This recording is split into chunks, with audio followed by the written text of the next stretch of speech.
بسم اللہ الرحمن الرحیم۔ اردو ٹیب آفیشیل میں خوش آمدید۔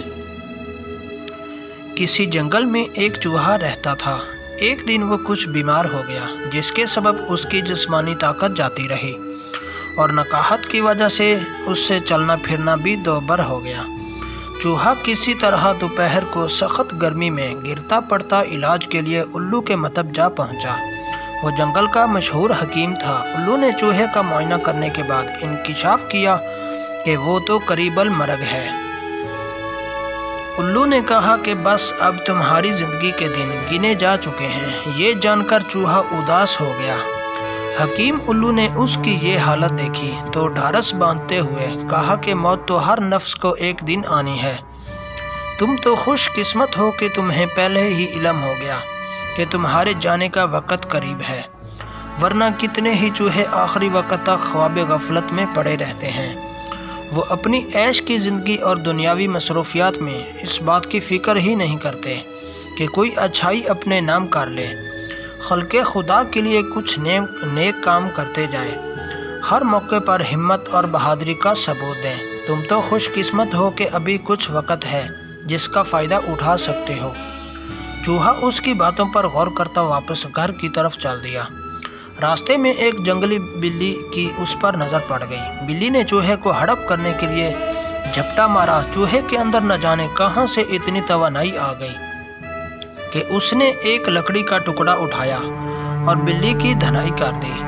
یہ اتنا غیر متوقع عمل تھا کہ بلی اپنا بچاؤ نہ کر سکی اور خوف کے مارے وہاں سے بھاگ نکلی۔ وہ حیران تھی کہ کل تک جو معمولی جانور اس کی آواز سے ڈر جاتا تھا، آج اس کی یہ درگت پنا رہا ہے۔ ادھر چوہے کا حوصلہ بڑھ گیا تھا۔ وہ سوچ رہا تھا 4 دن کی زندگی ہے، اسے بھی ڈر کے کیوں گزاروں؟ اب میرے پاس کھونے کو بچا ہی کیا ہے؟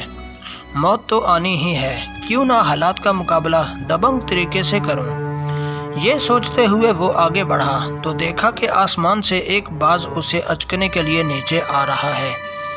یہ دیکھتے ہی چوہے نے ایک پتھر اٹھایا اور نشانہ باندھ کر پوری قوت سے باز کے منہ پر دے مارا۔ پتھر باز کی آنکھ پر لگا اور وہ تکلیف سے چلاتا ہوا وہاں سے آگے نکل گیا۔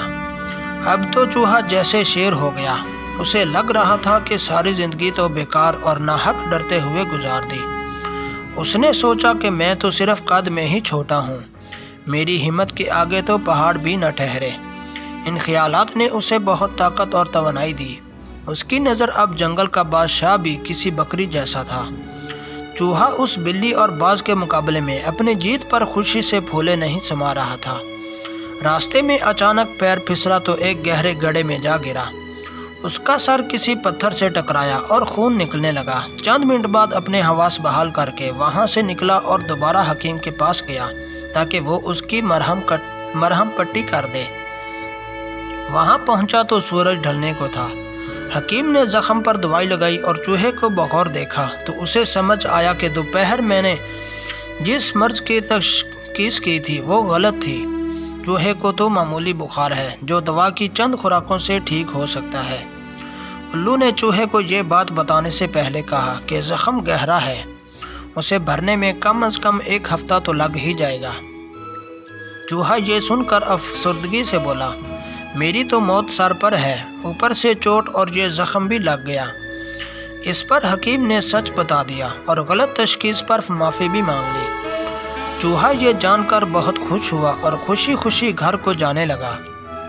خوشی کے ساتھ اس نے اپنے اندر عجیب سی تبدیلی بھی محسوس کی، لیکن اسے سمجھ نہ سکا۔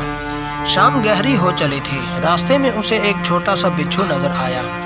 چوہے نے سوچا کہ اس موذی کو مار بگائے، مگر فوراً ہی اسے بچھو کا خطرناک زہر اور نوکیلا ڈنک یاد آ گیا۔ خوف کے احساس نے اس کے بدن میں سنسنی پیدا کر دی۔ وہ راستہ بدل کر نکلنے لگا، تب اچانک ہی بچھو گویا اڑتا ہوا اس تک پہنچ گیا اور چوہے کو ڈنک مار کر آنن فانن ختم کر دیا۔ دوستو، اس حکایت سے ہمیں یہ سبق ملتا ہے کہ جو شخص میسر و موجود کو کھو دینے سے نہیں ڈرتا، وہ کچھ بھی حاصل کر سکتا ہے۔ جب ایسا شخص اپنی منزل کا تعین کر کے اس کی سمت بڑھنا شروع کرتا ہے تو راستے کی مشکلات کا مقابلہ بھی ڈٹ کر کرتا ہے۔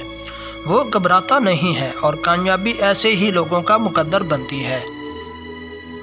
امید ہے دوستو آپ کو یہ ویڈیو پسند آئی ہوگی۔ اگر ویڈیو پسند آئے تو ہمارے چینل کو سبسکرائب کریں۔ بہت شکریہ۔